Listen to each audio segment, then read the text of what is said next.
కరెక్ట్గా ఇవాళ ఎన్నో తారీఖు? జూన్ 4. కరెక్ట్గా 2024 జూన్ 4న ఒక కారు గొల్లపూడి నుంచి ఒక 150 కిలోమీటర్ల స్పీడ్తో వెళ్తాం హైదరాబాద్. జగ్గయ్యపేట దగ్గర కొట్టింది. వాడెవడో టీ తాగుతుంటే అడుగు గుద్దింది. వాడికి కాలింది. వాడేమంటే పోలీసులకు ఫోన్ చేసి ఆ కారు నంబర్ చెప్పాడు. పోలీసులకి ఆ కారుకి మధ్య రేస్. ఆ కారును పట్టుకున్నారు. ఎక్కడ?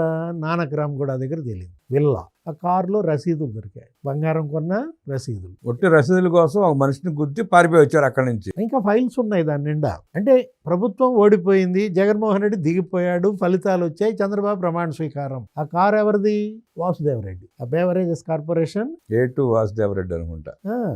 అతను ఇవాళ బంగారం ఆ విధంగా మరి ఒక్క మ్యాన్షన్ హౌస్ ఆడే 200 కోట్లు బంగారం ఇచ్చాడంటే మరి 30 బ్రాండ్లు 30 డిస్టిలరీల దగ్గర కొన్నారు. 200 వేసుకోండి, 6,000 కోట్లు అక్కడే మీకు కనపడుతుంది. 7.5 టన్నులు బంగారం ముందు. ఇది ఇప్పుడు 7.5 టన్ను అంటే మరి వాళ్ళ రేట్ ఎంత? 1,500,000 వేసుకోండి. కిలో 1,500,000 అక్కడే కనపడుతున్నాయి కదా. దగ్గర మీకు 13,000 కోట్లు, 14,000 కోట్లు. మీరేదో 220 కోట్ల రూపాయలంట, 250 కిలోలంట. ఇప్పుడు పెరిగిన బంగారం రేట్ల ప్రకారం 500 కోట్ల రూపాయలంట. అంటే చెప్తున్నా బంగారమే 7,500 కోట్లు అయితే మరి మేడం గారి దగ్గర ఉన్న ప్లాటినం ఖరీదే 30,000 కోట్లు ఉంటుంది కదా సార్.